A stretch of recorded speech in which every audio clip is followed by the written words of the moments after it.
আল্লাহ রাব্বুল আলামিন জানায় লাকাদ খালাকনাল ইনসানা ফি আহসানি তাকওয়িম।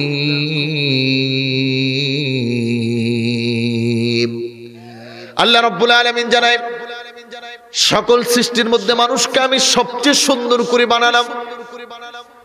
শুধু তাই নয়, সূরা বনী ইসরাঈল আল্লাহ রাব্বুল আলামিন আবার জানায় ওয়ালাকাদ কাররামনা বনী আদম ওয়া হামালনাহুম ফিল বাররি ওয়াল বাহরি ওয়া রাযাকনাহুম মিনাত তাইয়্যিবাত ورزقناهم من الطيبات وفضلناهم على كثير ممن خلقنا تفضيلا।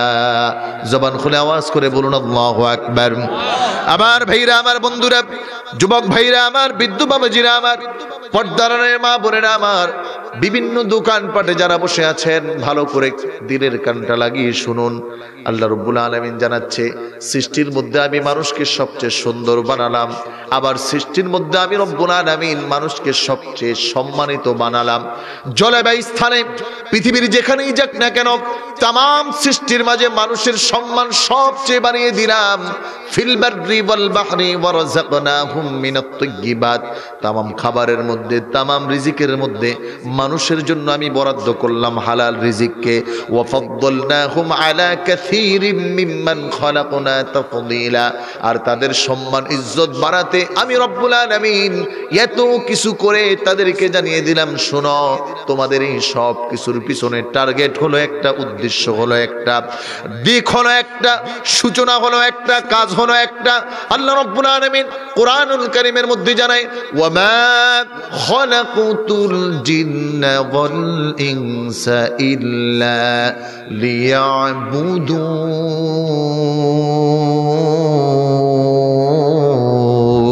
আল্লাহু আকবার।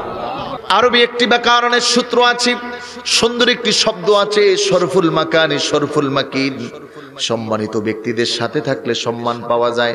আসহাবে কাহাফের 7 যুবকের সাথে নিকৃষ্ট কুকুর থাকার কারণে কিয়ামতের দিন ওই 7 যুবক সম্মানিত হওয়ার কারণে আল্লাহ তাআলার নিকৃষ্ট সৃষ্টি কুকুরটাও ওই ব্যক্তিদের সাথে জান্নাতে যাবে। বলেন সুবহানাল্লাহ।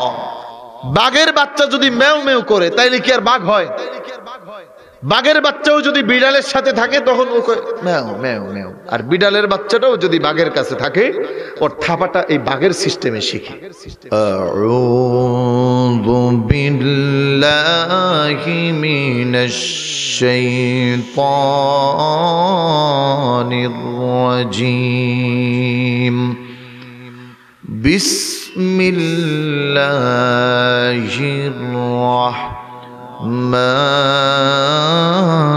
রাহমানির রাহিম। ওয়াইবাদুর রাহমানিল্লাযীনা ইয়ামশুনা আলাল আরদ يمشون على الأرض هونا وإذا خاطبهم الجاهلون قالوا سلاما والذين يبيتون لربهم سجدا وقياما. وقال تعالى في آية أخرى فادخلي في عبادي وادخلي جنتي. صدق الله العظيم. وقال رسول الله صلى الله عليه وسلم الكيس من دان نفسه وعلم ما بعد الموت والعاجز من اتبع هواها وتمنى على الله وصدق رسوله النبي الكريم ونحن على ذلك من الشاهدين والشاكرين والحمد لله رب العالمين. وقال تعالى في شان حبيبه ومحبوبه ومعشوقه مخبرا وآمرا إن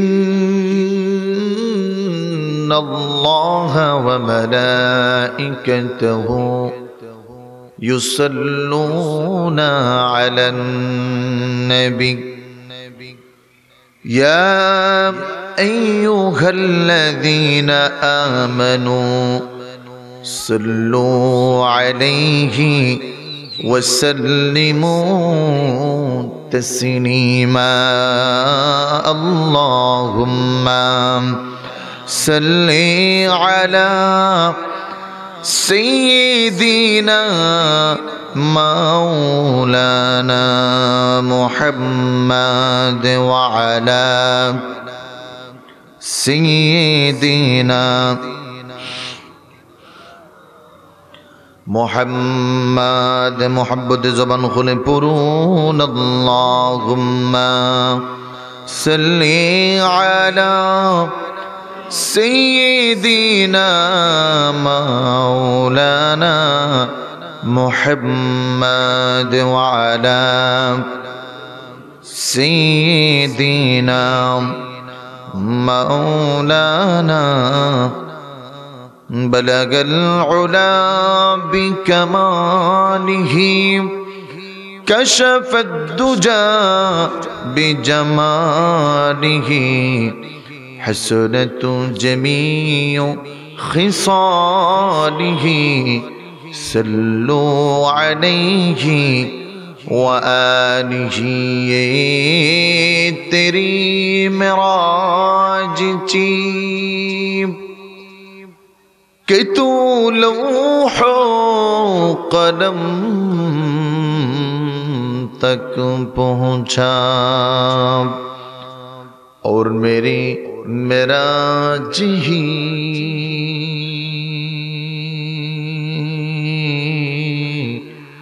کہ میں تیرے قدم تک پہنچا بلغ العلا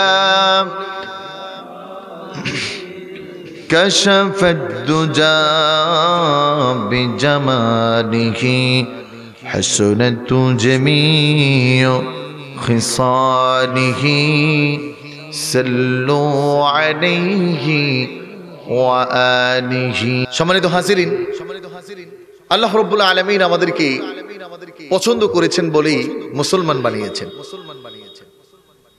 যাকে আল্লাহ তাআলা পছন্দ করেন তাকে আল্লাহ তাআলা হেদায়েত দেন এই হেদায়েতের চাবিকাঠি আল্লাহর হাবিব মুহাম্মদ সাল্লাল্লাহু আলাইহি ওয়াসাল্লামের কাছে আল্লাহ দেন নাই তবে হাবিবকে একটা অপরচুনিটি দিয়েছেন যে আপনি যদি কারোর জন্য আবেদন করেন আর আমার আল্লাহ তাআলার আবেদনের সাথে চাওয়ার সাথে মিলে যায় তাহলে আমি কুট করে ফেলব আবার হাবিবকে আরেকটা অপরচুনিটি দেওয়া হয়েছে যে আপনি কারো ব্যাপারে যদি বলেন তাহলে আমি সেটা রিসিভ করব আল্লাহ তাআলা তার হাবিবকে বলেছে আর স্রেফ পৃথিবীর সকল মানুষের জন্য জানিয়েছে ইন্নাকা লা তাহদি মান আহবাবতা ওয়ালাকিন্নাল্লাহা ইয়াহদি মান ইয়াশা পৃথিবীর কোনো মানুষ কারো হেদায়েত চেয়ে কখনো হেদায়েত পাবে না এজন্য মানুষের মধ্য থেকে আমরা জানি বর্তমান পৃথিবীতে নানা ধর্মের নানা বর্ণের নানা চিন্তার নানা গবেষণার মানুষ আছে এই পৃথিবীতে প্রায় 1000 কোটি মানুষের বসবাস সবাই কিন্তু আল্লাহ তাআলাকে মানে কিন্তু সৃষ্টিগতভাবে মানার কথা ছিল কাকে জোরে বলুন না আমাদের সৃষ্টিগতভাবে একজন সৃষ্টিকর্তা তিনি কে আল্লাহ আর জোরে বলেন সৃষ্টিকর্তা কে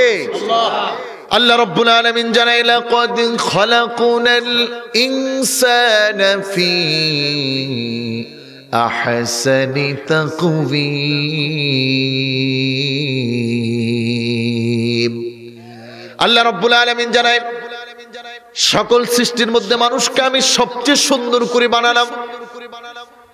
শুধু তাই নয়, সূরা বনী ইসরাঈল আল্লাহ রাব্বুল আলামিন আবার জানায় ওয়ালাকাদ কাররামনা বনী আদম ওয়া হামালনাহুম ফিল বাররি ওয়াল বাহরি ওয়া রাযাকনাহুম মিনাত الطيبات ورزقناهم من الطيبات وفضلناهم على كثير ممن خلقنا تفضيلا। জবান খুলে আওয়াজ করে বলুন আল্লাহু আকবার। আমার ভাইরা, আমার বন্ধুরা, যুবক ভাইরা আমার, বৃদ্ধ বাবাজিরা আমার, পর্দারের মা বোনেরা আমার, বিভিন্ন দোকানপাটে যারা বসে আছেন ভালো করে দিলের কানটা লাগিয়ে শুনুন। আল্লাহ রাব্বুল আলামিন জানাচ্ছে সৃষ্টির মধ্যে আমি মানুষকে সবচেয়ে সুন্দর বানালাম, আবার সৃষ্টির মধ্যে আমি রব্বুল আলামিন মানুষকে সবচেয়ে সম্মানিত বানালাম। জলবায়ু স্থানে পৃথিবীর যেখানেই যাক না কেন তাম সৃষ্টির মাঝে মানুষের সম্মান সবচেয়ে বানিয়ে দিলাম। ফিল বাররি ওয়াল বাহরি ওয়া রাযাকনাহুম মিনাত তাইয়্যিবাত, তাম খাবারের মধ্যে তাম রিজিকের মধ্যে মানুষের জন্য আমি বরাদ্দ করলাম হালাল রিজিককে। ওয়া ফাদ্দালনাহুম আলা কাসীরিম মিম্মান খালাকনা তাফদীলা, আর তাদের সম্মান ইজ্জত বাড়াতে আমি রব্বুল আলামিন এত কিছু করে তাদেরকে জানিয়ে দিলাম, শোনো তোমাদের এই সব কিছুর পিছনে টার্গেট হলো একটা, উদ্দেশ্য হলো একটা, দিক হলো একটা, সূচনা হলো একটা, কাজ হলো একটা। আল্লাহ রাব্বুল আলামিন কোরআনুল কারীমের মধ্যে জানায় ওয়ামা খালাকুতুল জিন্না ওয়াল ইনসা ইল্লা লিয়াবুদুন।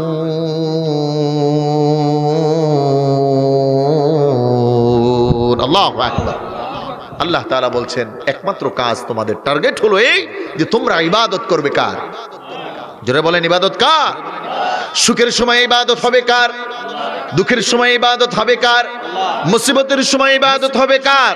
করুণার সময় ইবাদত করেছি কার? আমার প্রিয় ভাইরা, আমার বন্ধুরা, আল্লাহ রাব্বুল আলামিন জানায় যেই গোলামগুলো আমার এই কথার সাথে বুঝলো, বুঝে আমি রব্বুল আলামিনের ইবাদত করলো, আমি জানিয়ে দিলাম ওই গোলামগুলো আমার বান্দা। সুবহানাল্লাহ। আমার ভাইরা, আমার বন্ধুরা, জগতে আপনাদের এলাকার চেয়ারম্যান আমি মোহাম্মদ জামিল বললাম, চেয়ারম্যান সাহেব আমার ভাতিজা, অথবা চেয়ারম্যান সাহেব আমার চাচা, অথবা তিনি বললেন জামিল সাহেব আমার ভাতিজা, যে কোনো একজনের কথা যদি দুইজনের সাথে না মিলে, আমি বললাম এমপি সাহেব আমার চাচা, এমপি সাহেব বলল আমি ওকে চিনি না। বুঝেন নাই? আমি বললাম প্রধানমন্ত্রী আমার খালা, প্রধানমন্ত্রী করে তো চিনি না। যেমন রাবিয়া বসরিকে প্রশ্ন করা হলো মান রব্বুকা, তার জীবনের মধ্যে পাওয়া যায় রাবিয়া বসরিকে বলা হলো মান রব্বুকা, তিনি উত্তর না দিয়ে বললেন আমি যদি বলি রব্বুনাল্লাহ, আমার রব আল্লাহ, আর আমার রব যদি বলে আমি রাবিয়াকে চিনি না, তাইলে তো দাম নাই। তার চেয়ে ভালো তুমি আল্লাহকে জিজ্ঞাসা করো আমি রাবিয়াকে। সুবহানাল্লাহ বলবেন না? তার মানে প্রিয় ভাইরা আমার, জগতে মানুষ মোহাব্বত চায়। এজন্য আরবি একটি ব্যাকরণের সূত্র আছে, সুন্দর একটি শব্দ আছে, শরফুল মাকানি শরফুল মাকিন। সম্মানিত ব্যক্তিদের সাথে থাকলে সম্মান পাওয়া যায়। আসহাবে কাহাফের 7 যুবকের সাথে নিকৃষ্ট কুকুর থাকার কারণে কিয়ামতের দিন ওই 7 যুবক সম্মানিত হওয়ার কারণে আল্লাহ তাআলার নিকৃষ্ট সৃষ্টি কুকুরটাও ওই ব্যক্তিদের সাথে জান্নাতে যাবে। বলেন সুবহানাল্লাহ। আল্লাহ তাআলা বলতেছে যারা এরকম বুঝে মানবে এদেরকে আমি বললাম ওরা আমার বান্দা। সুবহানাল্লাহ বলেন। আমি যদি বলি আমি আল্লাহর বান্দা, আর আল্লাহ যদি বলে আমি আল্লাহর বান্দা না, তাহলে তো বিপদ। তাহলে তার মানে হলো প্রিয়টা হলো যদি আল্লাহ বলে ও আমার বান্দা, আর আল্লাহ তাআলা আবার অনুরূপভাবে বলতেছে ও তো আমার বান্দাই না, বরং ও চতুষ্পদ জানোয়ারের চেয়েও খারাপ। দুইটা দিক।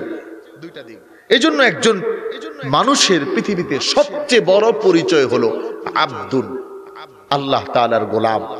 এজন্য বিশ্বনবী মুহাম্মদ সাল্লাল্লাহু আলাইহি ওয়াসাল্লামের সবচেয়ে বড় নাম যেটা, সবচেয়ে বড় তার জোশ যেটা, সবচেয়ে বড় পরিচয় যেটা, তিনি বলেন হে আমার উম্মতেরা শুনো, আমার নাম হলো, আমার গোলামিয়ত হলো যে আমি আল্লাহ তাআলার গোলাম, আমি আল্লাহ তাআলার বান্দা। সুবহানাল্লাহ বলেন। এজন্য আল্লাহ তাআলা হাবিবকে ডাক দেন মায়ার স্বরে কণ্ঠ দিয়া মজা করি, আমরা যাকে মহাব্বত করি তাকে ডাক দিই এমন কিছু শব্দে। আমার কলিজার টুকরা সন্তান ডাক দেই বাবাজি আমার, ও আব্বা আমার কাছে আসো। আবার মহাব্বত যাকে বেশি ডাকি বেশি করি তাকে বলি টিয়া পাখি, ময়না পাখি, আদরের পাখি, মানে ভালোবাসার ডাক। আল্লাহ রাব্বুল আলামিন হাবিবকে কুরআনুল কারীমে এমন অসংখ্য অগণিত নামে ডেকেছেন, কিন্তু তার মধ্যে সর্বশ্রেষ্ঠ এবং প্রিয় যেই শব্দটা লাগিয়েছেন সূরা বনি ইসরাইল, আল্লাহ তাআলা কোট করছেন সুবহানাল্লাযী আসরা বিআবদিহি লাইলাম মিনাল মাসজিদিল হারামি ইলাল মাসজিদিল আকসা। আসরা বিআবদিহি, আমার গোলাম। আল্লাহু আকবার বলেন। আল্লাহ তাআলা হাবিবকে বলতেছে, বন্ধু আপনি আমার বান্দা। নবীজিও বলে নামাজ পড়তে পড়তে পা মোবারক ফুলে গেছে। সাহাবীরা প্রশ্ন করি, ইয়া রাসূলুল্লাহ, ইয়া হাবিবাল্লাহ, এত কিছু তো দরকার নাই, আপনার জন্য তো আর পরকালে টেনশন নাই। আল্লাহর হাবিব বলেন, আতাকুনা আবদান শাকুরা, কি বলছো তোমরা? আমি কি আমার রবের গোলাম হব না? আমি কি আমার রবের বান্দা হব না? তার মানে তো সবাই চায় যে দাওয়ার, যার পাওয়ার আছে, যার ক্ষমতা আছে, তার লগে সম্পর্ক রাখতে। একটু জবান খুলে বলেন তো, পৃথিবীর সবচেয়ে পাওয়ারি ব্যক্তি তিনি কে? আরো জোরে বলুন। সবচেয়ে ক্ষমতা যার হাতে বেশি তিনি কে? নাকি সন্দেহ আছে কারণ? আমেরিকার পাওয়ার বেশি, জো বাইডেনের পাওয়ার বেশি। আহা, ওখালিকাল ইনসানু দাঈফা, মানুষ তো কতটা দুর্বল। আমি তো প্রায় আলোচনায় বলি, আপনাদের এদিকে আমি এই জায়গায় নতুন আসছি, এর আগে অঞ্চলে কম আসিনি। টকবুকে পাওয়ার, খুব শক্তি, সামর্থ্য, পাওয়ার, প্রতিপাদ্য অর্থর অভাব নাই। খালি মনে করেন যে যে কোনো ভাবে খাবার খায়া পেট খারাপ হয়ে গেছে, হ্যাঁ, কাদিয়ানি অফিসের সাথে সম্পর্ক বাইরে গেছে। কাদিয়ানি অফিস চিনেন?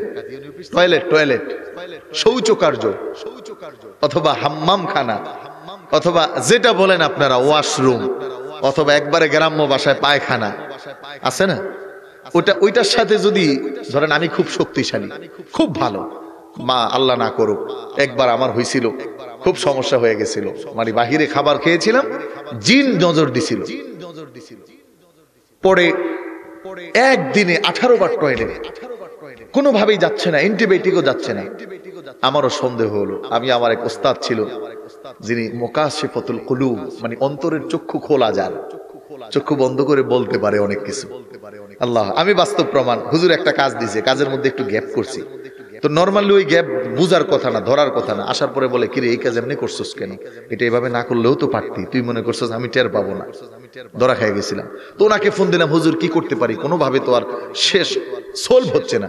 তো উনি পরে কোরআনের 2টা আয়াত শিখিয়ে দিলেন যে তোমার ওটাকে জিনের আসর করেছে, মানে জিন নজর দিয়েছে। তুমি যখন বাহিরে খাইছো ওই খাবারটার সময় জিন নজর করেছে। আমরা তো এখন আধুনিক হইতে হইতে এমন হয়েছি, সবকিছু বাহিরে না খাইলে আমাদের হয় না। কি বলেন? আধুনিক হয়ে গেছি, কিন্তু আধুনিকের পিছনে যে কত মুসিবত আছে এটা আমরা টের পাই না।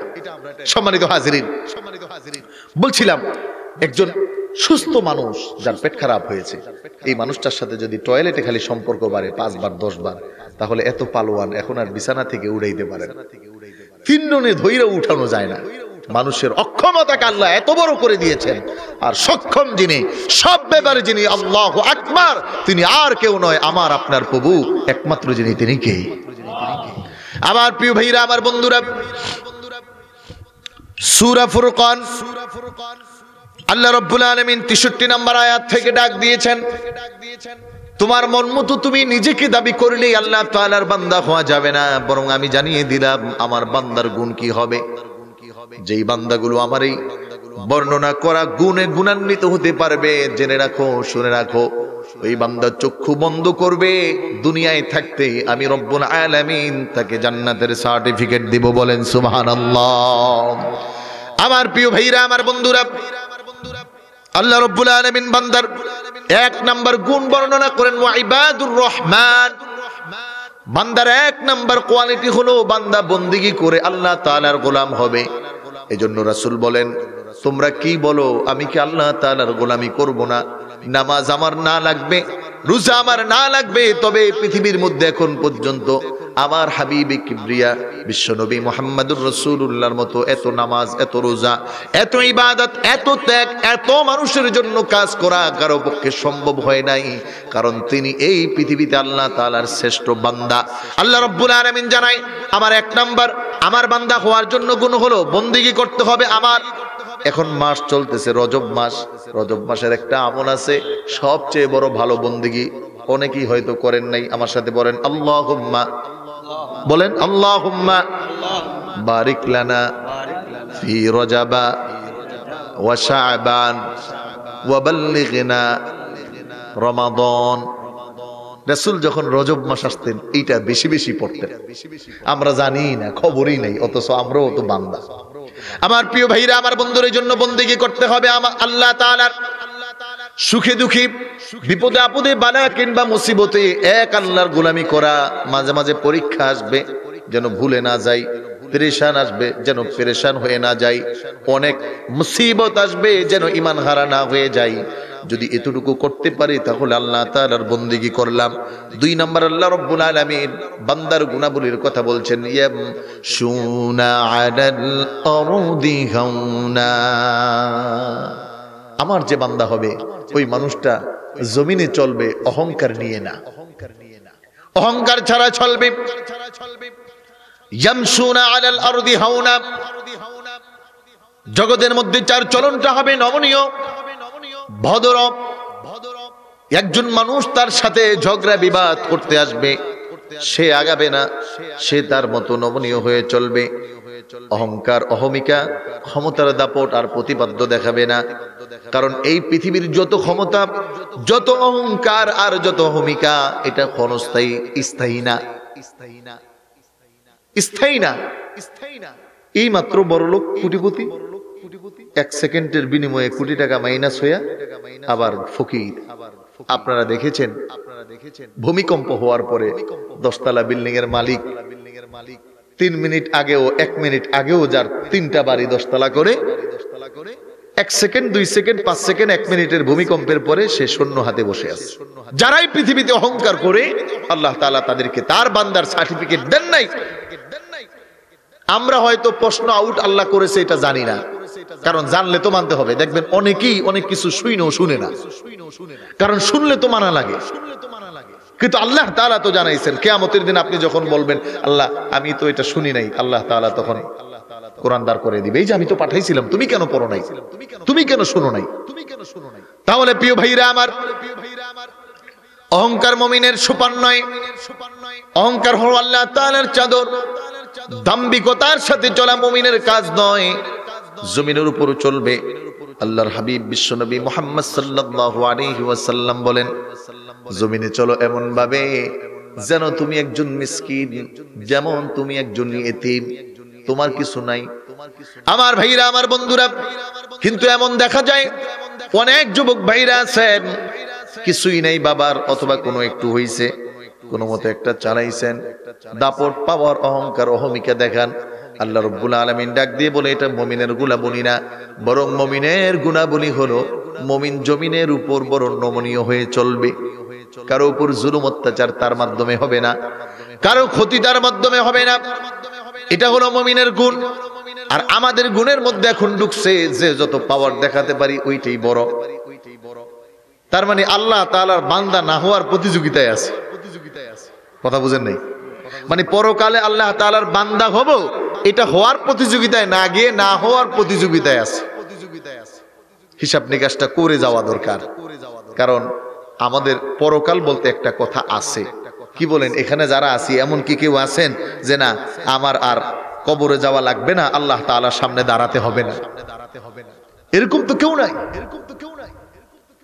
আমার প্রিয় ভাইরা, আমার বন্ধুরা, তবে মনে রাখতে হবে ইয়ামশুনা আলাল আরদি হাওনা, এই নমনীয়তার অর্থ এটা নয় কেউ আমার উপর জুলুম করবে আমি মানতেই থাকবো। যেমন আমি প্রায় বলি, ধরেন আমি প্রিয় চাচাজিকে একটা ঘুষি দিলাম, ঘুষি দিয়া উনি যখন তাকাইছে বললাম সরি, আবার আরেকটা ঘুষি দিয়া বললাম সরি, আবার আরেকটা দিয়া কইলাম সরি, 4টার সময় কইব 3 সরি মিললে এক করে দিব। কথা কয় না?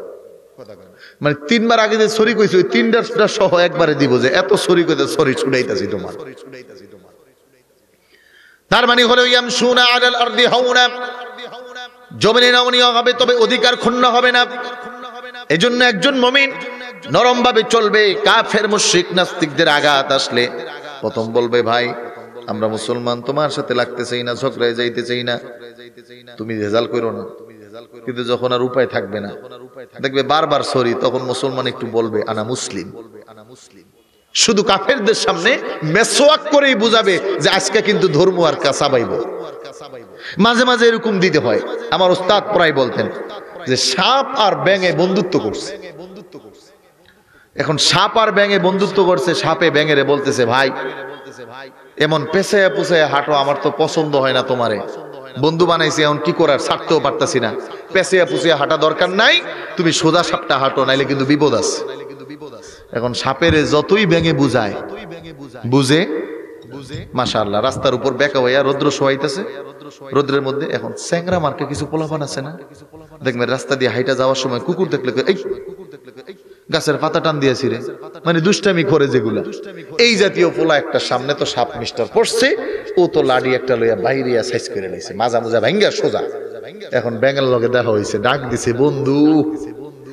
বন্ধু ব্যাঙে কইতেছে, বন্ধু এত মধুর সুরে ডাক দিয়া লাভ নাই, কি মজাটা বুঝো, আগেই তো কইছিলাম সোজা হইতে, তখন সোজা হও নাই, এখন ঘাড় গুড় ভাঙছে, মাজা ভাঙছে, এখন সোজা হইতেছে।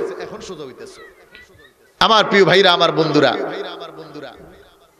আমাদের বৈশিষ্ট্যগুলোর মধ্যে মুসলমানিত্ব হারিয়ে যাচ্ছে। বাঘের বাচ্চা যদি মেও মেও করে তাইলে কি আর বাঘ হয়? বাঘের বাচ্চাও যদি বিড়ালের সাথে থাকে তখন ও মেও মেও মেও, আর বিড়ালের বাচ্চাটাও যদি বাঘের কাছে থাকে ওর থাপাটা এই বাঘের সিস্টেমে শিখে। আজকে আমাদের অবস্থা হলো এই। মুসলিম বিশ্বের সাথে আমাদের করুণ পরিণতির বড় কারণ হলো, শুধু বিশ্বের কথা কি বলবো, আমার দেশেও তো নাস্তিক মুরতাদ, নবীর বিরুদ্ধে কথা বলার, কোরআনের বিরুদ্ধে কথা বলার, আল্লাহর বিরুদ্ধে কথা বলার, ইসলামের বিরুদ্ধে কথা বলার মানুষের অভাব নাই। আমাদের কোনো গায়ে লাগে না, আমরা এখন সূত্র ধইরা নিছি। অনেকে কয় হুজুর বান্দার গুনাহগুলি তো ইয়ামশুনা আলাল আরদি হাওনা, একেবারে নরম হইয়া থাকা। আমি বললাম ও, আপনারা খালি সবাই জাতবো আর আপনি নরম হইবেন। নিজেদের অধিকারকে অক্ষুণ্ণ রেখে সুন্দর আচরণ প্রদর্শন করার নাম হলো মুমিন। আমার প্রিয় ভাইরা, আমার বন্ধুরা, নবীর সাহাবী হযরত আবু বকর রাদিয়াল্লাহু তাআলা আনহু ঘর থেকে বের হয়েছেন, বিশ্বনবী মুহাম্মদ সাল্লাল্লাহু আলাইহি ওয়াসাল্লামের দরবারে যাবেন। প্রতিমধ্যে দুই মুনাফিক কথা বলছেন। এক মুনাফিক বলতেছেন আর এক মুনাফিককে, মুসলমানের আল্লাহ তো বড় গরিব, এলিগার দান খয়রাত উড়ায়। হযরত আবু বকর রাদিয়াল্লাহু তাআলা আনহু নরম না গরম? জোরে বলেন, নরম না গরম? কতটা নরম! আল্লাহু আকবার! এতটা লজ্জাশীল, পৃথিবীতে আবু বকরের মতো আর এমন নরম মানুষ আর আসবে না। সে আবু বকর রাদিয়াল্লাহু তাআলা আনহু রাস্তা দিয়া তো ইয়ামশুনার মতোই যাচ্ছিলেন, কিন্তু যখন শুনছেন আল্লাহকে গালি দিছে, এইবার আর নরম নাই, কষায়া থাপ্পড় দিচ্ছে। এখন থাপ্পড় খায়া দুই মুনাফিক রাসূলের দরবারে গেছে। আপনার আবু বকর তো থাপ্পড় দিছে কেন?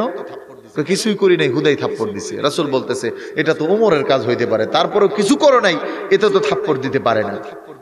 কিতাব প্রমাণ করে আবু বকর রাসূলের দরবারে নবীজি সাল্লাল্লাহু আলাইহি ওয়াসাল্লাম জিজ্ঞেস করছেন, ইয়া রাসূলুল্লাহ, ইয়া হাবিবাল্লাহ, থাপ্পড় দিছি, তবে ওদের দোষ হলো ওরা আমার আল্লাহ তাআলাকে গালি দিছে।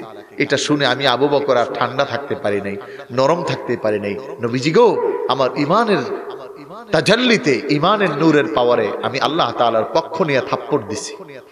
রাসূল বিচার করবেন, কেউ নাই সাক্ষী আবু বকরের পক্ষে।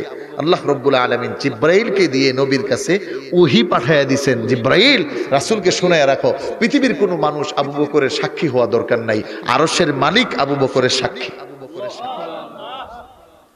তার মানে হলো নমনীয়তার সাথে যদি আমার অধিকার, আমার ইসলাম, আমার ঈমান, আমার কোরআনকে পৃথিবীর অস্তিত্বে টিকিয়ে রাখতে, বাঁচায় রাখতে, সম্মান থেকে বাঁচাতে আমার পক্ষ থেকে কোনো হুঙ্কার আসে, গর্জন আসে, কোনো তাকবীর আসে, কোনো আন্দোলন আসে, কোনো যুদ্ধ আসে, এটার নামও হলো মুমিন। শুধুমাত্র নমনীয়তা দিয়ে এই ইসলামকে বাদ দেওয়ার কোনো সুযোগ।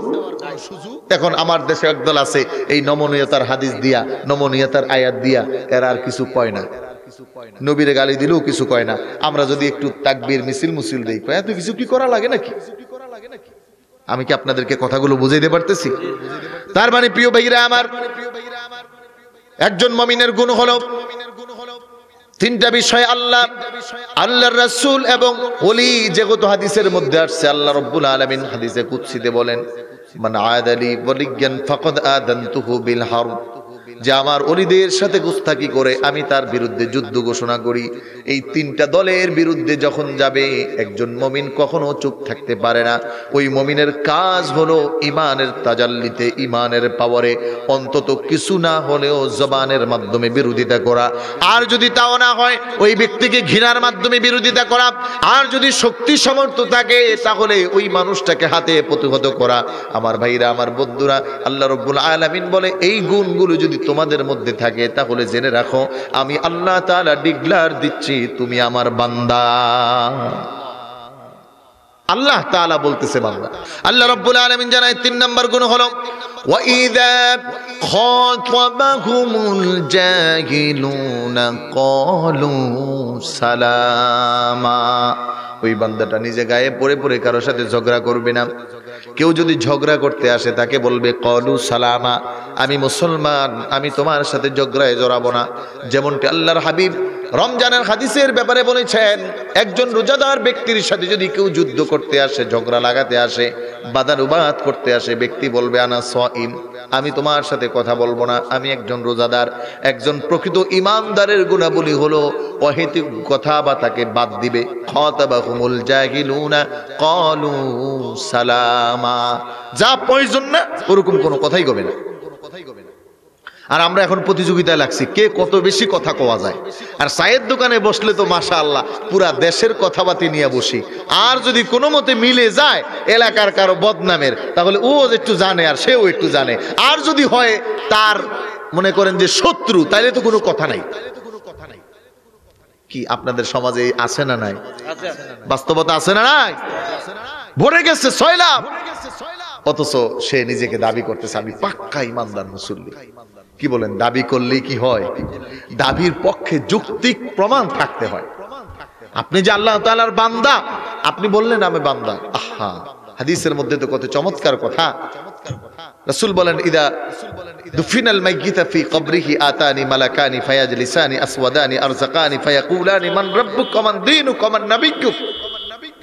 কবরে যখন ব্যক্তিকে নামানো হয়, ব্যক্তিকে প্রশ্ন করবে তোমার রবকে, তোমার নবীকে, তোমার দ্বীন কি? ব্যক্তি বলবে আমার নামাজের সময় যায়, আমাকে নামাজ পড়তে দাও। কোনো উত্তর তার দরকার নাই, সে তার গোলামের পক্ষে দলিল একটাই দিয়েছে, আমার নামাজের সময় যায়, আমাকে নামাজ পড়তে দাও। আমার প্রিয় ভাইরা, আমার বন্ধুরা, এজন্য সামান্য কিছুতে ঝগড়ায় না জড়ানো। হাদিসের মধ্যে আসছে বিশ্বনবী মুহাম্মদ সাল্লাল্লাহু আলাইহি ওয়াসাল্লাম, দুই সাহাবী ঝগড়া লেগেছেন। একজন সাহাবী মুমিন মুসলমান, দুই সাহাবী না, একজন ইহুদি আর একজন সাহাবী ঝগড়া লেগেছেন। যেই সাহাবী ঝগড়া লেগেছেন, ইহুদি তাকে প্রচন্ড গালিগালাজ করতেছেন। নবীর সাহাবী চুপচাপ দাঁড়িয়ে আছেন, গালিগুলো শুনতেছেন। বিশ্বনবী সাল্লাল্লাহু আলাইহি ওয়াসাল্লাম এই আচরণ দেখে, অবস্থা দেখে রাসূল হাসতেছিলেন, মুস্কি মুস্কি হাসতেছেন। কিছুক্ষণ পরেই যখন ওই সাহাবী দেখলেন রাসূলুল্লাহ আমার দিকে তাকিয়ে আছেন, তিনি মনে করলেন একটু পাওয়ার বাড়লো, আমার ক্ষমতা বাড়লো, দলের লোক বাড়ছে। সাথে সাথে তিনি তার জবানটা খুলে উত্তর দিলেন। উত্তর দেওয়ার সাথে সাথে বিশ্বনবী মুখটা ভার করে সেখান থেকে চলে গেলেন। সাহাবী রাসূলের পিছনে দৌড়িয়ে ইয়া রাসূলুল্লাহ, ইয়া হাবিবাল্লাহ, নবীজি গো, বুঝলাম না, আমি অতক্ষণ চুপ ছিলাম, আপনাকে দেখার পরে আমার মনে একটু সাহস হলো, সাথে সাথে আমি তার কথার উত্তর দিচ্ছিলাম। আল্লাহর হাবিব সাল্লাল্লাহু আলাইহি ওয়াসাল্লামকে প্রশ্ন করলেন, নবীজি আপনি তো এতক্ষণ হাসতেছিলেন, এখন কেন মুখটা বেজার করে চলে আসলেন? নবীজি ডাক দিয়ে বলে, শোনো, যতক্ষণ পর্যন্ত তুমি তোমার জবান বন্ধ রেখেছো, অতক্ষণ পর্যন্ত ওই ইহুদির প্রত্যেকটা কথার উত্তর আল্লাহ রাব্বুল আলামিনের একজন ফেরেশতা দিতেছিলেন। এজন্য আমি হাসতেছিলাম যে আমার সাহাবী জবান বন্ধ আছে, তো ওর উত্তরগুলো ফেরেশতা দিচ্ছে, আমার কাছে খুব ভালো লাগতেছে। এই যখন তুমি তোমার মুখ খুলছো, সাথে সাথে ফেরেশতা চলে গেছে, তখন আমিও মুখ বেজার করে চলে আসছি। সম্মানিত প্রিয় ভাইরা আমার, আজকে আমাদের কি পরিণ করে নিতে। এজন্য তিন নাম্বার মুমিনের গুণ, আল্লাহ তাআলার বান্দার গুণ, খাতাবাহুমুল জাহিলুনা ক্বালু সালামা। যারা জাহেল মূর্খ এদের সাথে বাদানুবাদ করবে না মুমিন। আছে না আমাদের দেশে অনেকেই বলে নামাজ পড়ে কি হবে, রোজা রেখে কি হবে, এরকম লোক আছে না? নাই আছে। তার সাথে মুমিন ঝগড়ায় যাবে না ভাই, ঠিক আছে। সে যখন বলবে না আমাদের কাছে কেউ বলে নাই, আল্লাহ তাআলা বলবেন আওয়ালাম নুআম্মিরকুম মা ইয়াতাযাক্কারু ওয়া মান তাযাক্কারা ওয়া জাআকুমুন নাযীর। আমি কি তোমার কাছে সময় দেই নাই? আমি কি তোমার কাছে বলনেওয়ালা পাঠাই নাই? আমি কি তোমার কাছে কোরআন পাঠাই নাই? আগেই তো সব দিছি, এখন আর এই কথা বলে কোনো ছাড় পাওয়ার কোনো সুযোগ নাই। আবার প্রিয় ভাইরা আমার বন্ধুরা, 4 নম্বরে মুমিনের গুণ হলো যারা আল্লাহ তাআলার বান্দা, এই দুনিয়ায় থাকতে যারা জান্নাতের সুসংবাদের আশা করতে পারে। 4 নম্বরে আল্লাহ রাব্বুল আলামিন তাদের গুণের কথা বললেন, ওয়াল্লাযীনা ইয়াবিতুনা লিরাব্বিহিম সুজদান ওয়া কিয়ামা। ওই মানুষগুলোর ঘরকে কবর বানাবে না। 1 নম্বর ইয়াবিতুন লিরাব্বিহিম সুজদান ওয়া কিয়ামা, তারা তাদের ঘরেও আল্লাহ তাআলার রুকু সিজদা করবে। তাহলে গুণ হলো ওই মানুষগুলো রুকু এবং সিজদা করে, এবং এই রুকু সিজদাটা তারা যেখানেই যায় সেখানেই অব্যাহত রাখে। ঘরেও আদায় করে, মসজিদেও আদায় করে, সফরেও আদায় করে, মুসিবতেও আদায় করে, বিপদেও আদায় করে, রাজনীতির আলোচনায়ও আদায় করে, মিছিল মিটিং এর সময় আদায় করে, শুধুমাত্র সুবিধা পাইলে আদায় করে। বিষয়টা তেমন কথা কি বুঝছেন? মানে রমজানে একটু সুবিধা, তখন একটু বেশি পড়ে, আর রমজান যাওয়ার পরে এখন আর বেশি পড়ে না। আবার যেই দিন নেতার লগে মিটিং আছে ওই দিন নামাজ না পড়লেও চলে। কি কোন জোহর যায়, আসর যায়, মাগরিব যায়, এশা যায়, খবর নাই। মাশাআল্লাহ, আমার ভাই তোমার ভাই কইতে কইতে দিন শেষ। কিন্তু আল্লাহ রাব্বুল আলামিন জানালেন না নামাজের আহকাম তো এমন, সমুদ্রের মধ্যে আপনার তরি ডুবে গেছে, ওই সমুদ্রের মধ্যে আপনি হাবুডুবু খাচ্ছেন, আপনার মাথা ঠিক আছে, অজ্ঞান হন নাই। আপনার যদি সমজ ঠিক থাকে, ভালো থাকে, তাহলে আপনার নামাজে রক্ত হয়েছে, আপনি বুঝতে পেরেছেন নামাজে রক্ত হয়েছে। ওই মুহূর্তে ওই সাঁতার কাটা অবস্থায় বাঁচার জন্য লড়াই অবস্থায় নামাজের বিধান হলো মনে মনে নামাজ আদায় পরিপূর্ণ করতে হবে। বিমানে উঠছেন, পানিও নাই, মাটিও নাই, ফাকিদুত তাহুরাইন, নামাজ পড়বেন কেমনে? শরীয়ত বলে ওই নাপাক আছো, তোমার গোসল ফরজ ওই অবস্থায় যেখানে কোনো পানিও নাই, মাটিও নাই, মানে তায়াম্মুম করারও জিনিস নাই, পানিও নাই ওযু করার মতো, সেখানে যেই হালতে আসো নামাজের রক্ত হয়েছে, তো ওই হালতে নামাজের সুরতে নামাজ পড়ো, আবার এটা বাড়িতে আইসা পড়ে পবিত্র হইসা পড়ে। তারপরেও নামাজকে ছাড়ার কোনো সুযোগ। আমি তো প্রায় বলি যে কিছু বেতাল মানুষ আছে, দোষটা বোরের গাড়ের উপরে দিয়ে সে সাধু থাকে। এরকম কিছু মুসল্লি আছে, সব দোষ হুজুরের মাথায় দিয়ে নিজে ফেরেশতা। তো এক বেতাল্লা হুজুর সে চিন্তা করছে প্রতিদিন এলাকার যুবকরে ডাকে নামাজ পড়তে আসো। এখন যখনই ডাকে নামাজ পড়তে আসো, সে বলে হুজুর লুঙ্গিটা ভালো না। কি বলে? জোরে বলেন, কি বলে? ধরেন যে লুঙ্গি পরে না, সে বলে প্যান্ট ভালো না। কি হয়েছে? কয় হুজুর মানে প্রস্রাব বসছে। মাশাআল্লাহ। আপনাদের কি কুকুর আছে নাকি? হ্যাঁ, কুকুর কুকুরের 2টা বৈশিষ্ট্য আছে। কয়টা বলেন তো? কুকুর 1 নাম্বার গাছের গোড়া দেখলে এক ঠ্যাং আগে নেয়। বুঝেন নাই? এক ঠ্যাং কি করে? মানে ওর প্রস্রাবের বেগ ধরে। আর কুকুরের আরেকটা বৈশিষ্ট্য হলো প্রস্রাব করার পরে ঠ্যাংটা নামায়া লাড়াচাড়া দিয়ে দৌড় দেয়। কথা বুঝেন নাই? আমার মাঝে মাঝে যুবক ভাইদের প্রতি মনে হয়, অনেক যুবকে কয় হুজুর আমার প্যান্ট ভালো না, পায়জামা ভালো না, হ্যাঁ লুঙ্গি ভালো না। তুমি কি কুকুরের 2 নম্বর বৈশিষ্ট্য প্র্যাকটিস করতেছো নাকি? আবার কিছু তো আছে 1 নম্বর 2 নম্বর 2টাই প্র্যাকটিস করে, আছে না? জোরে বলেন। আরে ইমানদার বান্দা তো হবে এটা। আমরাও তো যাই এয়ারপোর্টে, ইন্টারন্যাশনাল এয়ারপোর্ট গুলোতে দাঁড়ায় প্রস্রাব করার কোনো ব্যবস্থা নাই, অপেক্ষা করি টয়লেটে যায় প্রস্রাব করবো, কিন্তু দাঁড়ায় প্রস্রাব করবো না, কারণ আমি কুকুর হইতে চাই। আমরা তো আমাদের এটাকে সহজ মনে করে ছেড়ে দেই। তো বলছিলাম এক হুজুর হলো তেরা, আছে না? কিছু বেতাল্লা হুজুর আছে না? কথাবার্তা নাই দেয়, যেদিকে ইচ্ছা এদিক যাক। আমার এক পরিচিত হুজুর আছে, ও এই পর্যন্ত 3 মসজিদের সভাপতিরে থাপ্পড় দিয়া চাকরি ছেড়ে আইছে।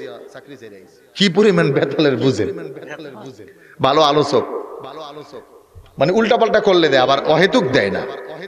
মনে করেন যে সে বলে নিছে আমি ছুটি মাহফিলে যাব, এখন প্রতিদিন যদি ডিস্টার্ব করে, কিছু আছে না মসজিদে ঢুকলেই ডিস্টার্ব করে, কারণ এলাকার রিক্সা চালকও মসজিদের সভাপতি।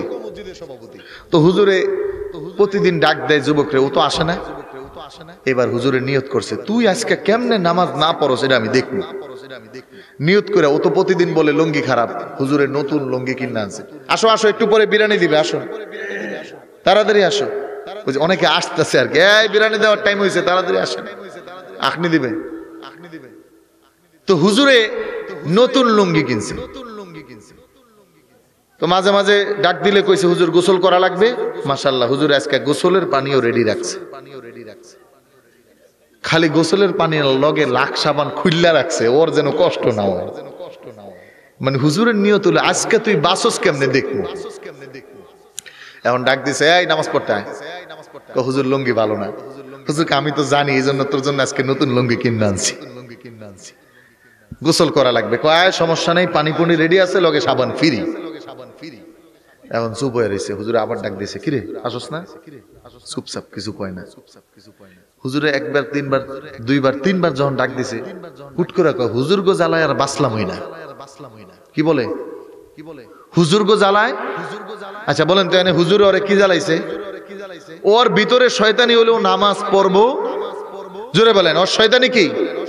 নামাজ পড়বে না, কিন্তু দোষটা দিছে হুজুরের গায়ে। এরকম কিছু দেখবেন আছে, যার টার্গেট হলো সে নামাজে যাবে না, কিন্তু আল্লাহ বলতেছে না, যা কিছু হোক নামাজ লাগবে। নামাজ ছাড়া মুমিন মুসলমান আমার বান্দা হওয়ার কোনো সুযোগ। এখন নামাজ কি? আমাদের দেশে এক পিসাব, এই যে দেওয়ানবাগের পিসাব, উনি নাকি নামাজ যায় আরো সে পড়তেন।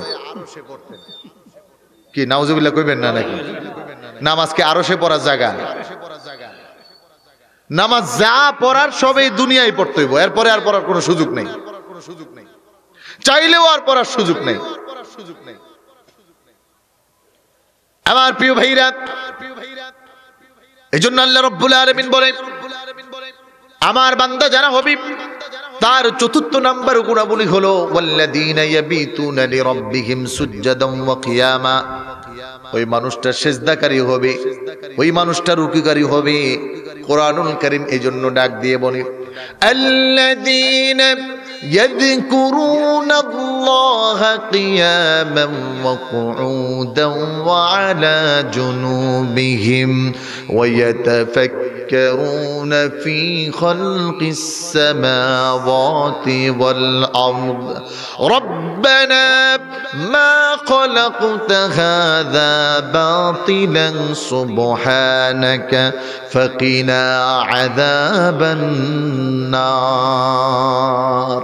তারা হলো আল্লাহর বান্দা যারা ইয়াযকুরুনাল্লাহা কিয়ামান ওয়া কুউদান ওয়া আলা জুনুবিহিম ওয়া ইয়াতাফাক্কারুনা ফি খালকিস সামাওয়াতি ওয়াল আরদ, যারা হার হামেশা আল্লাহ তাআলাকে স্মরণ করে, রুকুতে স্মরণ করে, সিজদায় স্মরণ করে, বসে স্মরণ করে, দাঁড়িয়ে স্মরণ করে, এবং তারা আল্লাহ তাআলার সৃষ্টি তত্ত্ব নিয়ে গবেষণা করে। এটা হলো গুণ। আমাদের সমাজ ব্যবস্থায় সবচেয়ে পিছিয়ে পড়েছে এখন নামাজ। এমন যুবক পাওয়া যায় নামাজে পড়ার আত্তাহিয়াতু পারে না, নামাজে পড়ার সূরা ফাতিহাটা ঠিকমতো পারে না। খুব দুর্ভাগ্য লাগে। যুবক ভাই, ইংরেজি ভালো পারলেন, অঙ্ক ভালো পারলেন, গণিত ভালো পারলেন, রাজনীতি অনেক ভালো পারলেন, মারামারির তো কথাই নাই, খুব এক্সপার্ট, 1 নাম্বার, ফুটবল খেলায় 1 নাম্বার, ক্রিকেট খেলায় 1 নাম্বার, সব ঠিক আছে, খালি মাত্র কোরআন পড়ার সময় হুজুর পারি না। এই জিন্দেগি নিয়ে আপনি কোথায় যাচ্ছেন? আপনি ইংরেজি পড়ার জন্য যেই পরিমাণ কষ্ট করেছেন, নামাজে কোরআন পড়ার জন্য কি ওই পরিমাণ কষ্ট করছেন? আপনি লন্ডন যেতে হবে আইলস করার জন্য যেই পরিমাণ সময়, শ্রম, অর্থ বিলিয়েছেন, ওই পরিমাণ সময়, শ্রম সূরা ফাতিহা আর 4টা সূরা শেখার জন্য কি করছেন? কিয়ামতের দিন যদি আল্লাহ তাআলা প্রশ্ন করে বসে, যদি না করে আপনিও বাঁচলেন, আমিও বাঁচলাম, ওয়েলকাম, ভালো। কিন্তু করারই তো কথা। যে হাদিসটা শোনালাম, বান্দাকে এসে প্রশ্ন করবে মান রাব্বুকা ওয়া মান দীনুকা ওয়া মান নাবিয়্যুকা, বান্দাটা বলবে আমার নামাজের সময় যায়, নামাজ পড়তে দাও। মানে ওই সময় কবরের অবস্থাটা হবে সূর্যের আলোটা নিবু নিবু ভাব। রাসূল বলেন ইনদা গুরুবিশ শামস, কবর ওই ব্যক্তি, কবরে যেই ব্যক্তি থাকবে সে সূর্যের মানে কবরের আবহাওয়া দেখে মনে করবে যে আমার আসরের নামাজের টাইম হয়ে গেছে, কারণ লোকটা নামাজি ছিল। তখন ফেরেশতারা অবাক, কিরে ও আল্লাহকেও চিনে না, নবীকেও চিনে না, হ্যাঁ ধর্মকেও চিনে না। আল্লাহ তাআলা বলবেন তোমরা ওকে চেনো নাই, ও আমার বান্দা, ও 3.5 হাত মাটির উপরে নামাজ ছাড়ে নাই, ও যে কবরে আসছে ওই কথা ভুলে গেছে, মনে করছে নামাজের টাইম হয়েছে, এই জন্য বলতেছে নামাজের সময় দাও। ওই বান্দার কাছে আর প্রশ্ন করা দরকার নাই, ওর প্রশ্নকে সব টিকচিহ্ন মাইরা দাও, শেষ করে দিও না, টিকচিহ্ন মাইরা তার কবরে জান্নাত থেকে একটা খাট আইনা দাও। ফাফিরুসু বিল জান্নাহ ওয়ালবিসু বিল জান্নাহ, তার গায়ে একটা জান্নাতের পোশাক পরাইয়া দাও। ওয়াফতাহু বাবান ইলাল জান্নাহ, তার সাথে জান্নাতের একটা রাস্তা করে দাও। আল্লাহু আকবার। নুম কানাউমিল উরুজ ইলা মাদ্দা বাসারিহি, কয় তার দৃষ্টিকে অবনত করে দাও, তার কবরটা এত বড় করো তার চোখ যত দূর দেখতে পায়। সুবহান।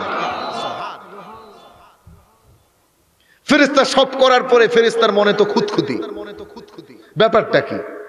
বান্দা কিছু পারলো না, বলল খালি আমার নামাজের সময় হয়, নামাজ পড়তে দাও। আল্লাহ তাআলা প্রশ্ন করলেন না, মাফ করে দিলেন, কাহিনী কি? এবার ওই মুর্দারের কাছে যাবে, যাইয়া ফেরেশতা প্রশ্ন করবে ভাই আপনি কোন পার্টি, কোন দলের লোক? কথা বুঝেন নাই? দেখবেন কিছু কিছু জায়গায় সিকিউরিটি দেয়, সিকিউরিটি যেন আওয়ামী লীগের সমাবেশ বিএনপির কেউ গেলে মাইর, বিএনপির সমাবেশ আওয়ামী লীগের কেউ গেলে মাইর, আছে না? কোন পার্টি তুমি?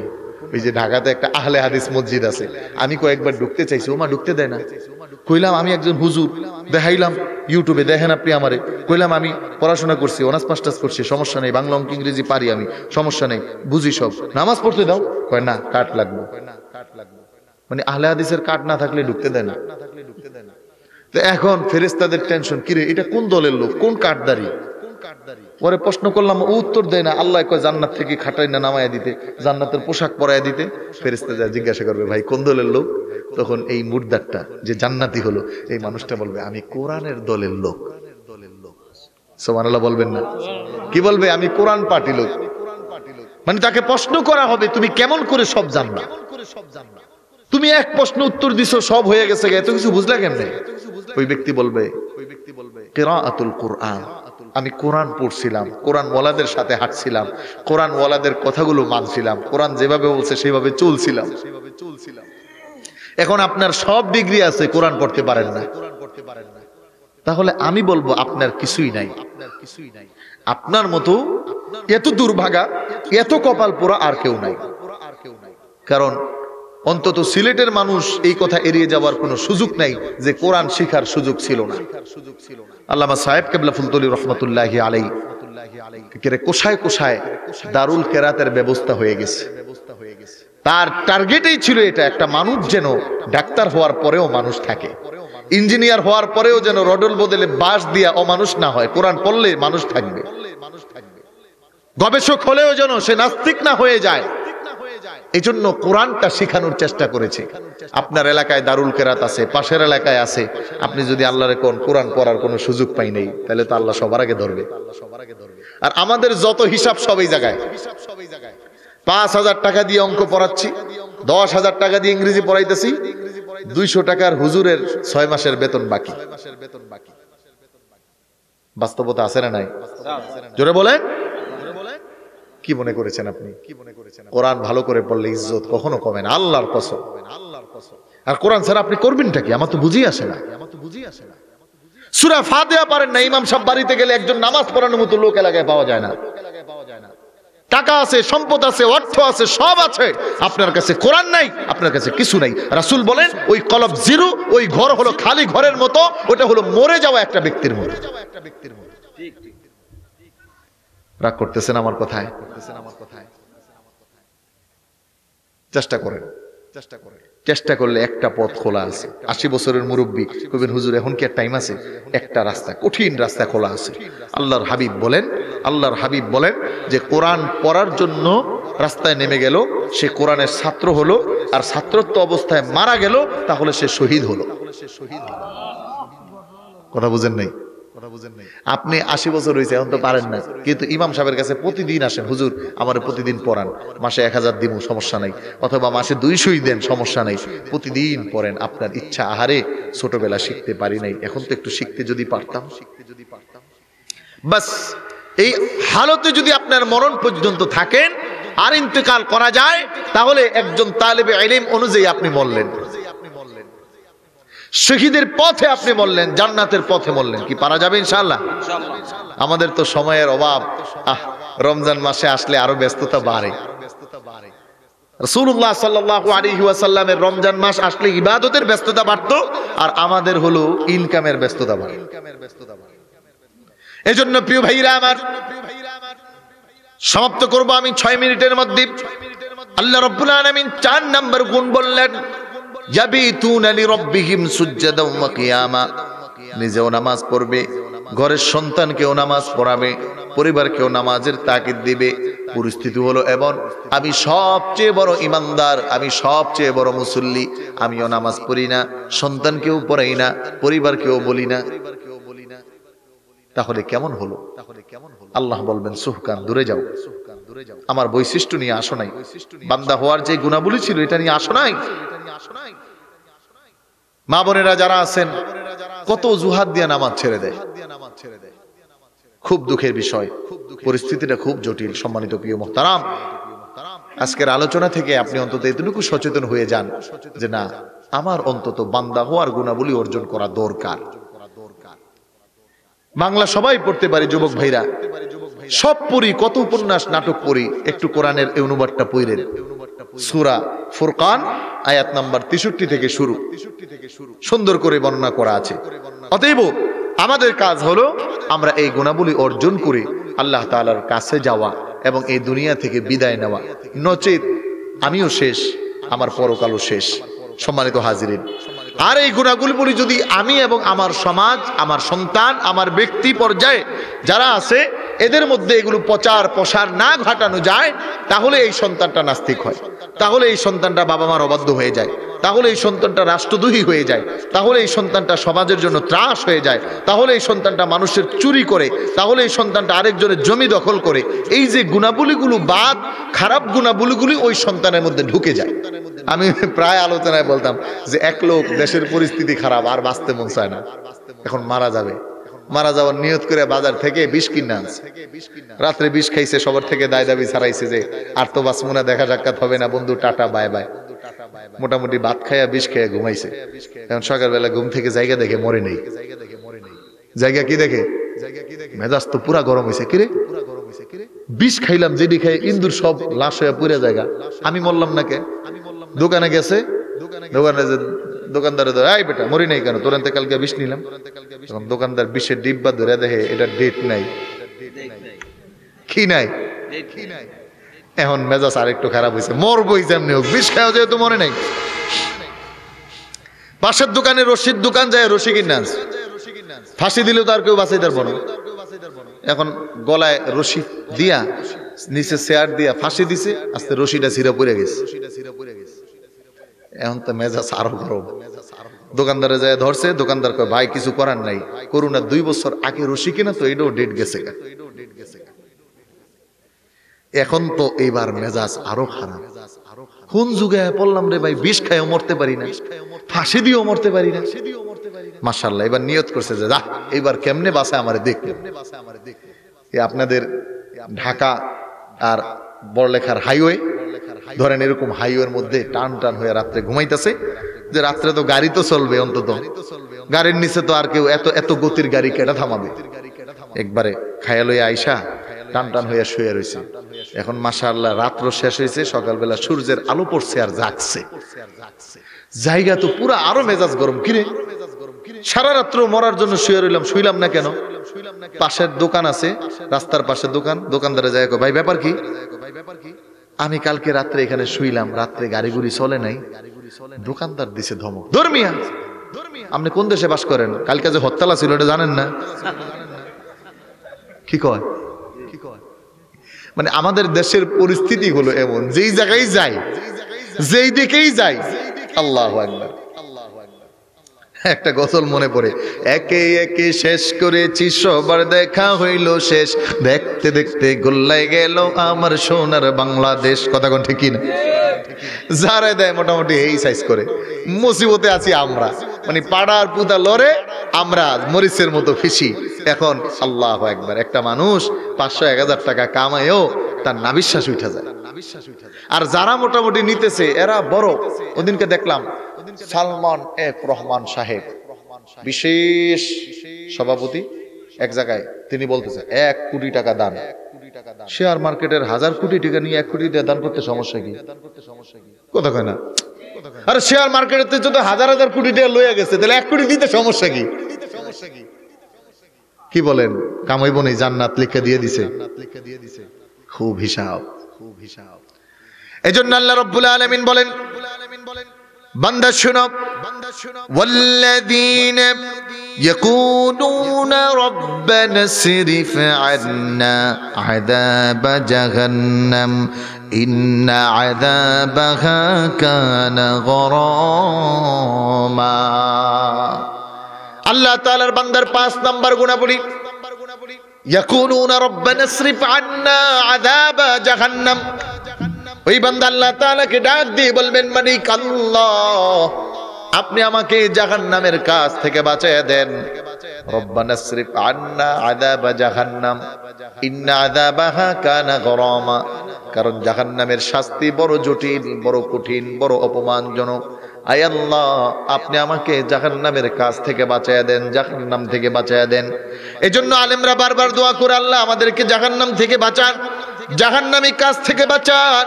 একজন মুমিনের বান্দার, আল্লাহ তাআলার বান্দার প্রকৃত মুমিনের গুণাবলী হলো সেও জাহান্নাম থেকে বাঁচতে চাবে।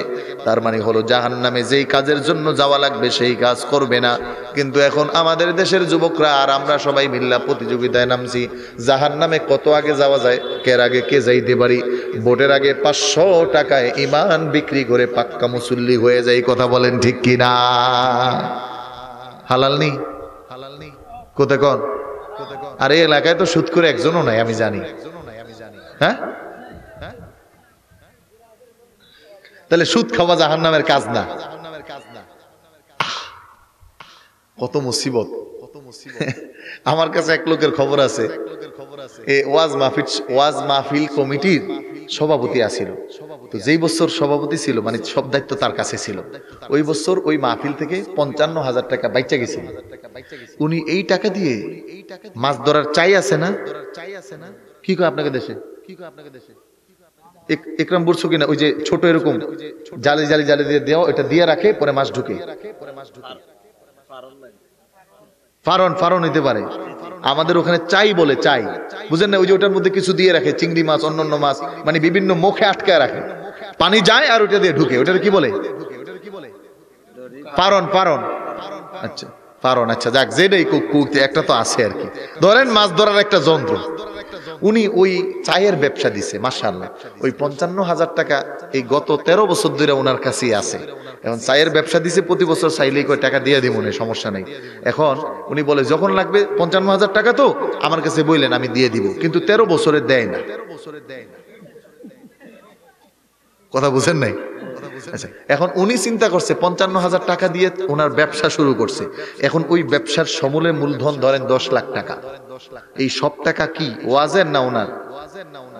কথা কয় না, আরো জোরে কন, ভালো করে বুঝেন। তাফসীর না বুঝলে তো বুঝবেন না, আমি তাফসীরের ছাত্র। কফিলউদ্দিন সরকার আমার উস্তাদ, ওসমান গনি সালেহী উস্তাদ, মাহবুব সালেহী উস্তাদ, দারুন নাজাতের ছাত্র, পড়ালেখা করছে, এই জন্য একটু বোঝানোর চেষ্টা করতেছি। এখন মনে করেন আল্লাহ তাআলা বলতেছেন, রব্বানা সরিফ আন্না আযাবা জাহান্নাম, জাহান্নাম থেকে বাঁচার দোয়া করো। এখন জাহান্নাম থেকে বাঁচার দোয়া কি? সুদ খাইয়া কইলাম আল্লাহ জাহান্নাম থেকে বাঁচাইয়া দেন, ওয়াজের টিয়া খাইয়া কইলাম আল্লাহ জাহান্নাম থেকে বাঁচাইয়া দেন, বোনের সম্পত্তি মাইরা কইলাম আল্লাহ জাহান্নাম থেকে বাঁচাইয়া দেন, মসজিদের টিয়া খাইয়া খতিব সাহেবের দাওয়াত দিয়ে না 5,000 হাদিয়া দিয়ে কইলাম হুজুর ভালো করে দোয়া করেন আল্লাহ জাহান্নাম থেকে রহিম সাহেবরে বাঁচাইয়া দেন। এটা কথা কয় না, এটা ইয়াকুলুনা রব্বানা সরিফ আন্না আযাবা জাহান্নাম। বান্দার গুনাহবলি জাহান্নাম থেকে বাঁচতে চাবে। এখন জাহান্নাম থেকে বাঁচতে যাওয়ার কথা কি? আল্লাহ তাআলা বললেন ইয়াকুলুন, তারা বলে, চায়। এখন আমাদের কাজ কি? ওই জাহান্নামের কাজ কইরা এসা কমু আল্লাহ জাহান্নাম থেকে বাঁচান, এটা না, জাহান্নামের কাজকে বন্ধ করে দেওয়া। আমি তো প্রায় বলি যে আমাদের ইমান পরীক্ষা মসজিদে হয় না, খেতে হয়। কোন জায়গায়? 2 হাজী সাহেবের একবার 5 বার, আরেকবার 6 বার, 2 ক্ষেত একত্রে। আলু বুনার আগে 1 হাতা ছিল, মাঝখানের একটা আইল আছে না, আলু যখন বুনছে এখন আর 1 হাত নাই, আইটা যেতে কষ্ট হয়, আধা হাত। কয়া? বাকি আধা হাত কই গেছে? ডাইনে বামে তাকায় কোপ দিছে। কথা কন না? ওই যে ডাইনে বামে যখন তাকাইছে তখন ইমানের পরীক্ষা চলতেছে, তুই কত বড় ইমানদার পরীক্ষা হইতেছ। প্রিয় ভাইরা আমার, এজন্য কোরআনকে বুঝে লাইফে আনা। আমরা করতেছি কি? আমাদের দেশে এখন অভাব নাই। শিল্পপতি, ওনার ধরেন প্রতি মাসে বিল আসে 1 কোটি টাকা। উনি কি করলো? যে কোনো ভাবে 6-9 কইরা ওই একদিনের বিল আটকায় দিল। আমার পরিচিত জানা আছে যার পার ডে বিল আসে 1 কোটি টাকা, শ্রমিকদের বিল। এখন কোনদিন যদি উনি আসতে মনে করেন যে একটা সিস্টেম কইরা শ্রমিকদেরকে বকসকর বুঝিয়া মুজিয়া একদিনের বিল আটকাইলো, তাহলে কত বাঁচলো? জোরে বলেন, বাঁচলো কত? উনি কি করছে? ওই 1 কোটি টাকাই না এলাকার মধ্যে একটা জায়গা কিনছে, মনে করেন 20 লাখ টাকা দিয়ে একটা ভবন কইরা, একটা এতিমখানা দিয়া, পুরা বিশাল নাম দিয়া, মিস্টার আব্দুল্লাহ সাহেবের এতিমখানা। এখানে এতিমদেরকে পড়ানো হয়। ওই যে শ্রমিকের মারা 1 কোটি টাকা দিয়ে আইনা এতিমখানা দিছে, কামইব। আল্লাহ বলতেছে রব্বানা সরিফ আন্না আযাবা জাহান্নাম, জাহান্নাম থেকে বাঁচো, চাও আল্লাহ তাআলার কাছে। এখন আমরা করি কোনটা? সুদের টাকা ইন্না হুজুরে দাওয়াত দিয়ে ওয়াজ দোয়া করাই, হুজুরও দোয়া করে, আল্লাহ সাহেবে দাওয়াত খুব ভালো, তারা জাহান্নাম থেকে বাঁচিয়ে দাও। কি বলেন? কি আমার কথাগুলো মনে একটু বেশি তিতা হয়ে যাইতেছে না? একেবারে গায়ে পড়তেছে। ভালো বুঝেন, আল্লাহ তাআলা তো বলেন ইয়াউমা লা ইয়ানফাউ মালুন ওয়ালা বানুন ইল্লা মান আতাল্লাহা বিকলবিন সালিম। পিউরিটির দাম এত বড়, এত বড় পিউরিটির দাম আল্লাহ তাআলার কাছে। আখলিস দীনাকা ইয়াকফিকাল আমালুল কলিল। হাদিস তো প্রমাণ পাওয়া যায়, জীবনে 1 ওয়াক্ত নামাজ পড়ে না কিন্তু পিউরিটি ঈমান ছিল, জান্নাত। আমল অল্প করো কিন্তু যা করো সেটা পিওর করো। কিন্তু এখন আমরা যা করতেছি, এখন তাফসীর তো আপনাদেরকে শুনাইলাম, মানা না মানা দায়িত্ব আপনার। সম্মানিত হাজিরিন, জীবনের প্রত্যেকটি পরতে হিসাব করা, আমি কি করছি, কতটুকু করছি, জাহান্নামের কাছ থেকে কি বাঁচার চেষ্টা করতেছি, না যা ইচ্ছা তাই, যেমন খুশি তেমন। যদি তাই হয় তাহলে হিসাব নিকাশটা তো সেভাবে দিতে হবে।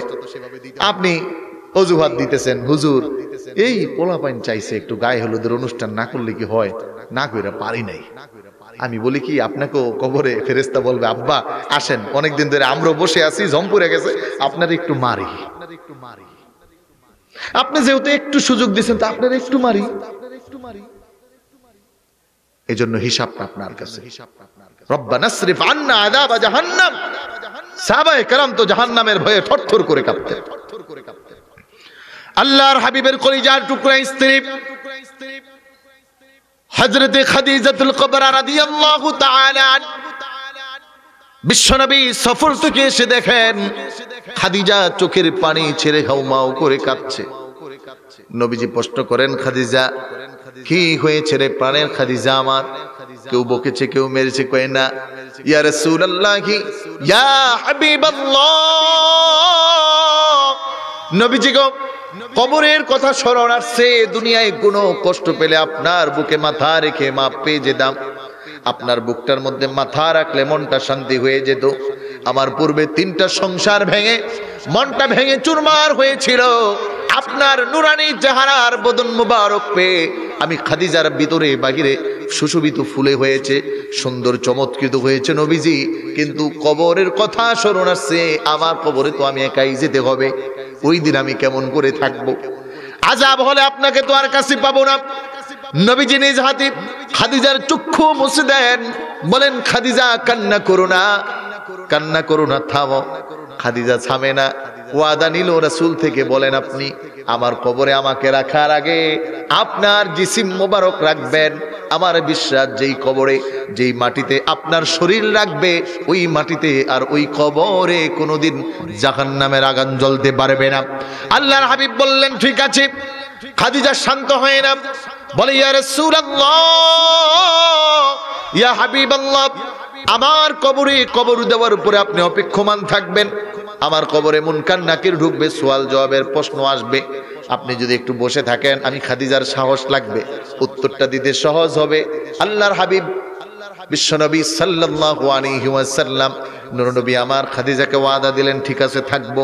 কিতাব প্রমাণ করে নবীজি সাল্লাল্লাহু আলাইহি ওয়াসাল্লাম খাদিজা ইন্তিকালের পরে নিজ হাতে সেই কবরে নিজে আগে শুইলেন, নিজ হাতে খাদিজাকে কবরে রাখলেন।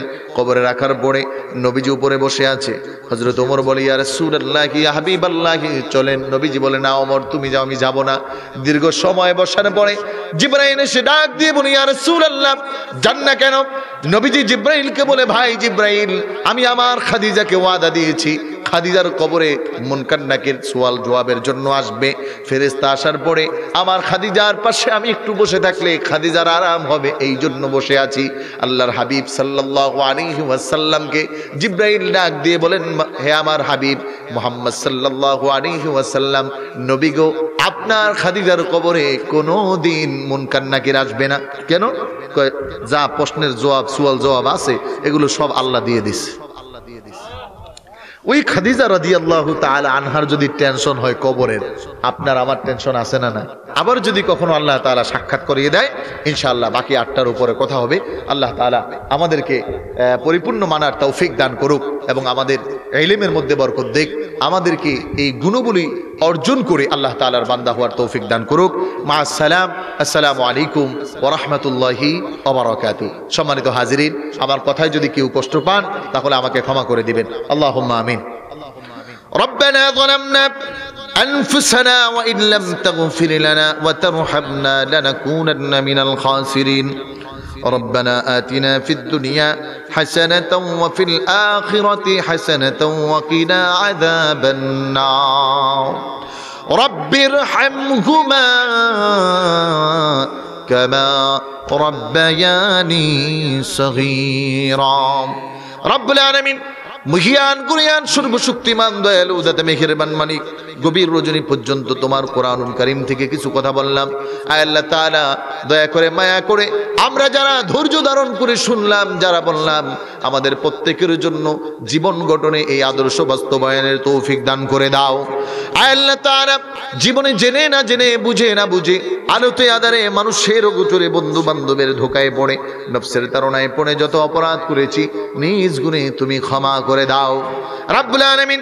যারা আমরা হাত তুলেছি, কে জানি বাবা মা হারিয়ে হাত তুলেছি, মা বাবা দাদা দাদি নানা নানি শ্বশুর শাশুড়ি আত্মীয় স্বজন ভাই বন্ধু পাড়া প্রতিবেশী যারা যেখানে কবরে শহীদ, আল্লাহ তামামের কবরে সওয়াব পৌঁছে দাও।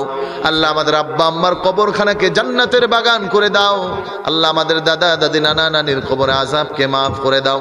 আল্লাহ অত্র এলাকার যতগুলো মুর্দানে কেরাম আছেন, মুর্দিগানে কেরাম কবরস্থ শহীদ, প্রত্যেকের কবরে আযাবকে মাফ করে দাও রাব্বুল আলামিন। আমাদের পীর মুর্শিদের দরজাতকে বলন করে দাও। আল্লাহ তাআলা যত হক্কানি পীর মাশায়েখ জীবিত রয়েছেন প্রত্যেকের হায়াতে বারাকা নাজিল করে দাও। আল্লাহ তাআলা আমাদের উস্তাদ বর্গ যারা জীবিত আছেন, আল্লাহ প্রত্যেকের হায়াতে বরকত বাড়ায়া দাও। আল্লাহ আমাদের ইলমে আমলে আদবে আখলাকে বরকত বাড়ায়া দাও রব্বুল আলামিন। খাস ফরিয়াদ, আল্লাহ আমাদের সন্তানগুলোকে আমাদের জন্য দোয়াকারী বানায়া দাও। আল্লাহ তাআলা আজকের এই আয়োজনকে সাজাতে যারা অক্লান্ত পরিশ্রম করলো জাকির সহকারে, আল্লাহ তাআলা যে যুবকগুলো শ্রম দিল, অর্থ দিল, টাকা দিল, পয়সা দিল, বৃদ্ধ বাবাজিরা, মা বোনেরা, এলাকার মানুষ সবাই যে যে নিয়ত করে দান করেছে, আল্লাহ প্রত্যেকের দানকে তুমি কবুল করে নাও রব্বুল আলামিন। খাস করে বারে খোদা মেহেরবান মালিক, আমরা যারা হাত তুলে দিয়েছি জীবনে একবার হলেও সোনার মক্কা মদিনার মুসাফির বানায় দাও। اللهم ارزقنا شهادة في سبيلك واجعل موتنا في بلد رسولك وارزقنا زيارة محمد صلى الله عليه وسلم في رؤيانا يا الله. اللهم تقبل صلاتنا وسلامنا ودعائنا وركوعنا وسجودنا بوسيلة حبيبك ونبيك ورسولك محمد صلى الله عليه وسلم. اللهم إنا نسألك من خير ما سألك منه نبيك محمد صلى الله عليه وسلم ونعوذ বিকা মিন শাররি মা ইসতাআযু মিনহু নাবিয়্যুকা মুহাম্মাদিন সাল্লাল্লাহু আলাইহি ওয়াসাল্লাম ওয়া আনতাল মুস্তাআনু ওয়া আলাইকাল বালাগু ওয়া লা হাওলা ওয়া লা কুওয়াতা ইল্লা বিল্লাহিল আলিয়্যিল আযীম। রব্বুল আলামিন জানি না কোন সময় কোনখানে জীবনের শেষ দিনের জন্য সূর্যের আলো দেখব, আর না জানি আমার নামে আর কাউকে ডাকবে না। মসজিদের পালকিতে আমার নাম স্মরণ হয়ে যাবে। আয় আল্লাহ তাআলা, মসজিদের মাইকে এলান হবে, পালকিতে আমাকে সইয়ে দোলা সাজিয়ে কবরের যাত্রী করে নেবে। ওই মহা বিপদের সময় আমাদের প্রত্যেকের জবানে জারি করে দিয়েন লা ইলাহা ইল্লাল্লাহু মুহাম্মাদুর রাসূলুল্লাহ সাল্লাল্লাহু আলাইহি